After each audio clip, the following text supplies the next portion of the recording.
It's the Poling Pregame Report, brought to you exclusively by PMS and Harvesting, helping farmers feed America, and KLMX 97.5 FM The Bear. Every week, myself, Anna Haston, along with David Daney, will chat up coaches and instructors along with their players, athletes, and students to bring you the inside scoop on what excitement is to come during this week's Yellow Jacket Varsity Face-Offs. Catch the Poling Pregame Report on air Fridays at 10 a.m. and online noon Fridays at klmx.us/sports. Get your questions answered on air or send us your comments and or well wishes at klmx.sports@gmail.com. It's the Poling Pregame Report. Now, let's meet this week's Yellow Jacket heroes. Hi, welcome to another edition of the Poling Pregame Report. My name is Anna Haston. Today, I am here with Coach Vince Sisneros and his powerlifting team. Coach, you want to introduce your team to our fans here? Yeah, sure. At the end, it's Cheyenne Garcia, Jesse Holland, Jerry Archuleta, Aiden McGuire, Mason Valdez, Simon Smith, and Alonzo Herrera. Awesome. So you guys started this program last year, correct? Yeah, last year was our first year getting in, and New Mexico is their second, basically going on their third year for sport in the state of New Mexico, or powerlifting itself. Wow. So last year we go, well, we might as well try to chime in and see if we can get in and start getting in there. And so we got our foot in the door last year, and last year was kind of hard for us because we didn't get to actually go to any meets, and we actually had to do everything virtual. So we ended up getting 5 girls qualified last year. So far this year, you guys have been to a meet in Logan, Yes. And you guys came back. Nathan Lucero, you got first place in super heavyweight. Jerry Archuleta, first place in 165 class. Aiden, what is your last name? Fox? Yeah. Third in 165 class. Mason Valdez, second in 220 class. Corbin Scott, second in 198 class. And Marcos Guerra, second in 123 class. That is awesome. That is outstanding. We did real well. And that's your first official meet outside of the state tournament. Yes. Oh, we just had Sierra Santos, she's also going to be competing this year. awesome. So there are 12 weight classes in men's, right? The lowest being 14, well, men and women's, right? Lowest being 114 for men and what, 98 for women? 97. All right, and it goes to super heavyweight. Right. So do you, what is the number range that you have to stay in to remain in those classes? Like Jerry right now, we've been talking about that. His weight himself, he's like 1 pound short of being in that weight class. He has to stay under that weight class in order for him to compete on that Monday. He weighs 164. I'm saying that publicly. Say 164. In order for him to compete in that 165 on Monday, he has to stay under 165, or else he doesn't get to compete on Monday. So we have a choice with him, which we're looking at bumping him up to the next weight class, where he don't have to worry about how much he weighs. So that's where it kicks in, is at that number. So Yes, like you have the to- 165, that's right. where it tops off. Right, you have to stay under that weight class. Okay. That if you're competing in a 165, you have to stay under 165. 148, you have to stay. Your body weight has to stay under 148, or else you go up to the bump up to the next one. Okay, but you are allowed to move through those if you can want bump to. up, you can bump up. You can bump up, but you can't come down and wait. Okay. Okay, so I have some guys here, like Nathan Lucero himself. I automatically bumped him up to the super heavyweight. Okay? Right. He weighs like 270 something, right? But I go, okay, well, I need him here in this position. And this year they changed it up. And for the boys' side, we don't have to compete in 3 and below. Okay, the girls are still at a disadvantage. They have to compete against 6'8", 5'8", everybody. It's wide open for them. Wow. So it's next year they're going to change it. They're going to bring it back for us, so you guys be under 3'8". Are they hoping that they'll have more schools bring the program in for the women? Right, by but that's then? why the problem is Sure. right now, there's just not enough schools and competitors for the women. Right. And that's why they had to keep it at that level. So, what does a competition look like to you?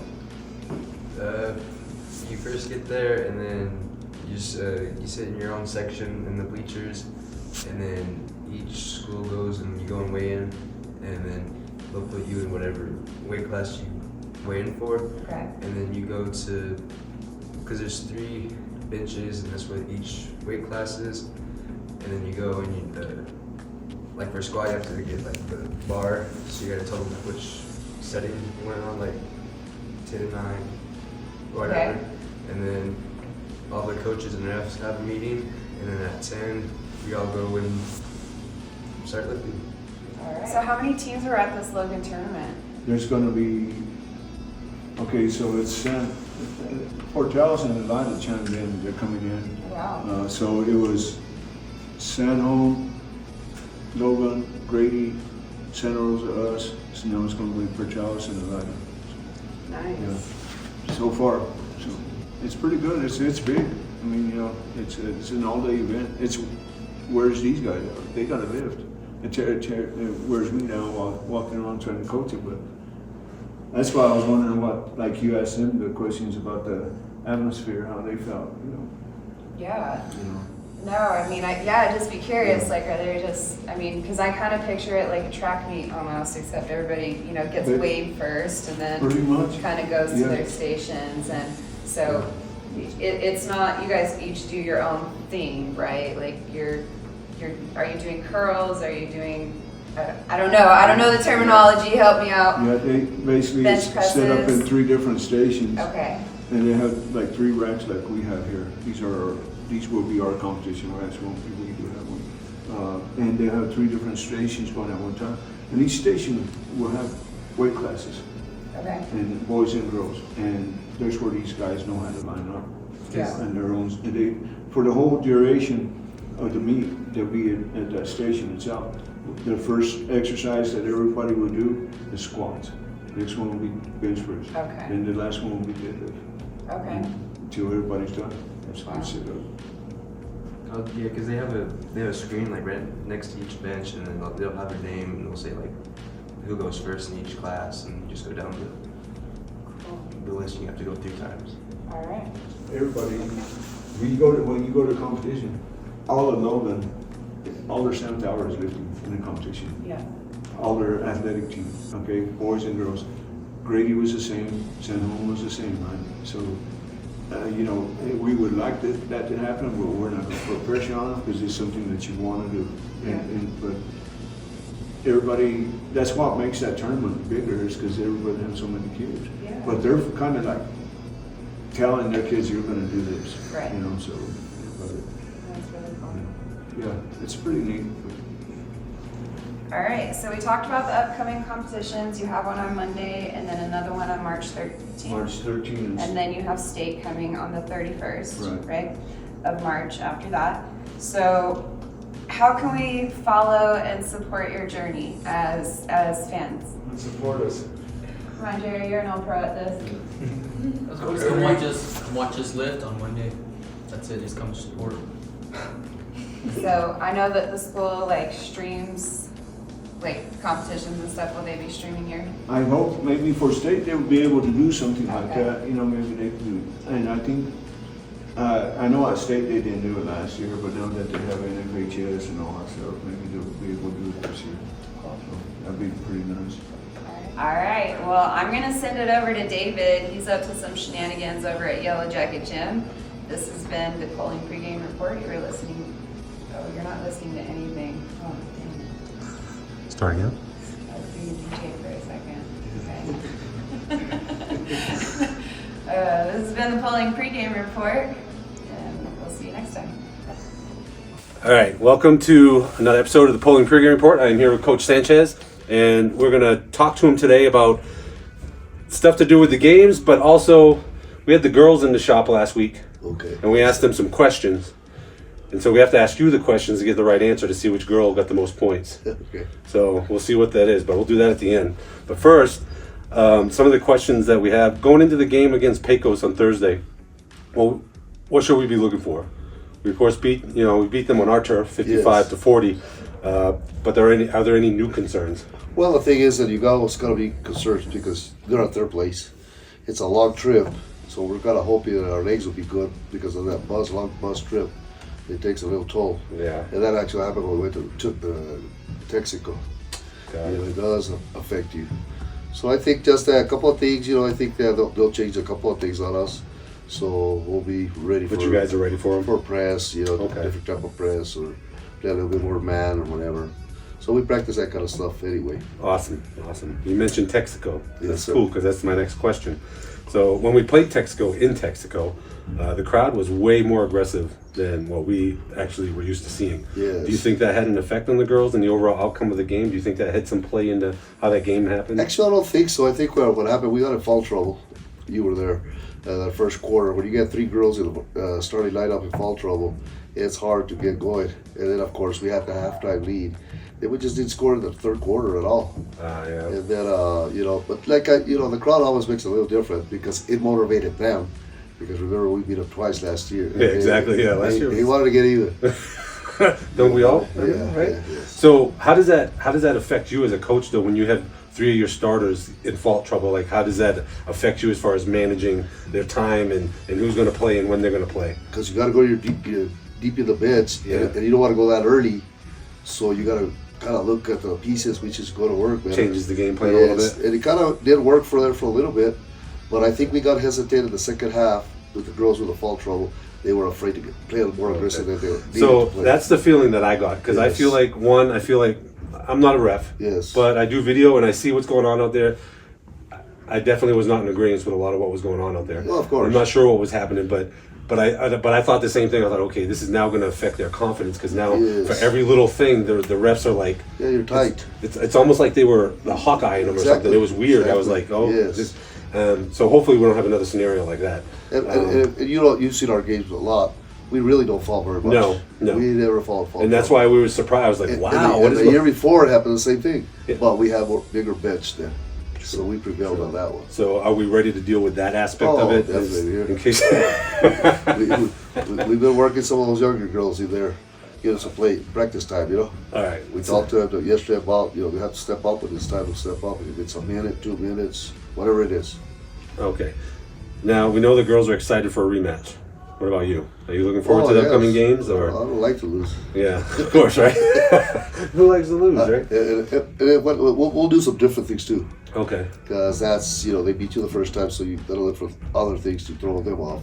So I guess it's a good thing, right? Because you get to Yes. play them one time on their Yeah. turf, and they play you on your turf, and you get to like see a little bit of how that team operates. So maybe you can like When you win the first game, it's a little bit harder for you because a lot of times you want to stay with what won the game, yeah, but they're gonna and then they're gonna adjust. throw some stuff at you. So we got 2 game plans for every team. Awesome. One on the road, one at home. So And the girls are ready. Like yes, you think they're yes. mentally they're in it. Yes, They're ready to. yes, Okay. Awesome. Yes. Awesome.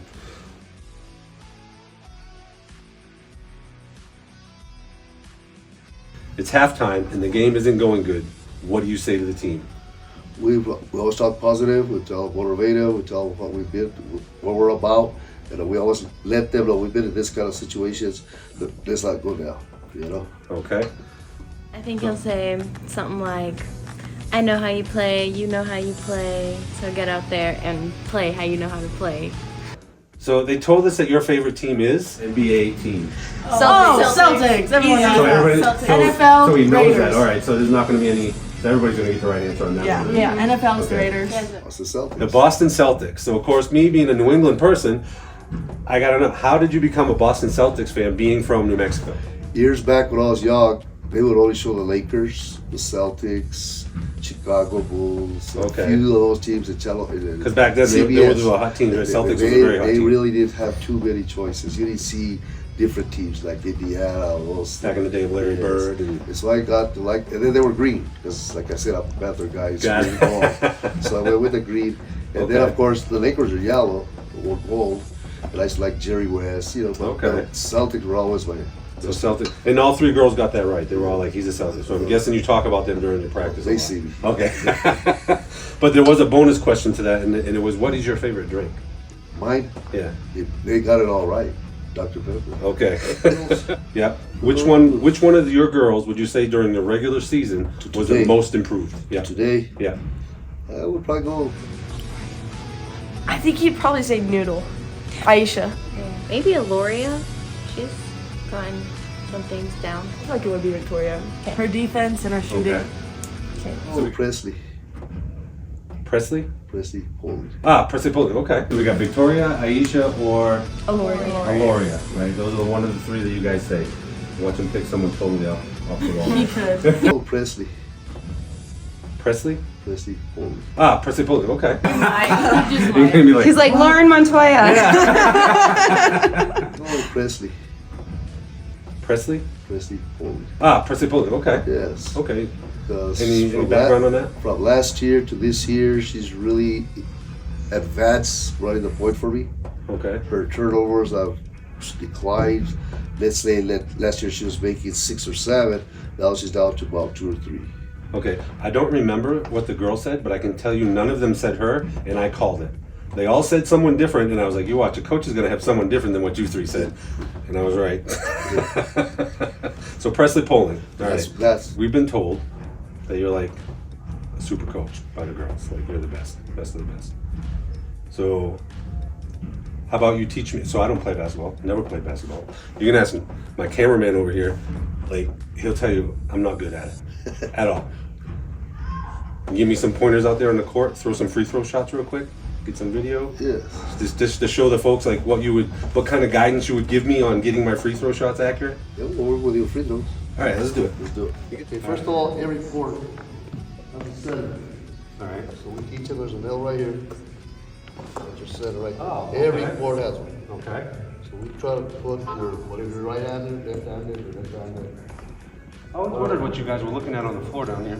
So what are you I'm right here. Okay, so you want to try to get us right in here. And shooting free throws is always the same routine. You want to dribble wide, you come up and you shoot it.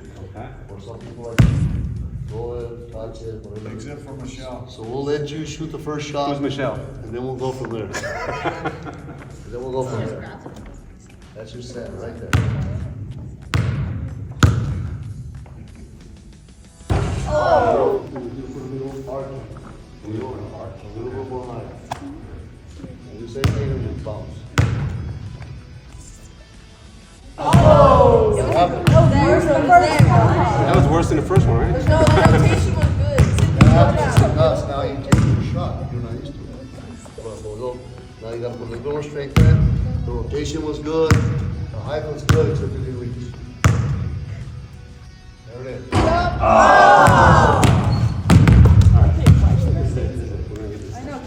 Get that stance so that shoulder width apart. Yeah. Shoulder width? Yeah, you're kind of like. That was in front of the other. Yeah. There we go. There it is. Now, Is that it? All right. you want to use more of your legs too? All right. And a little bit more arch. There's still good ball. All right. There's better going on. And your knees. Boom. One more. One more. Here we go. 1-on-1. Take that. Make him go. All in the line, right? Right here.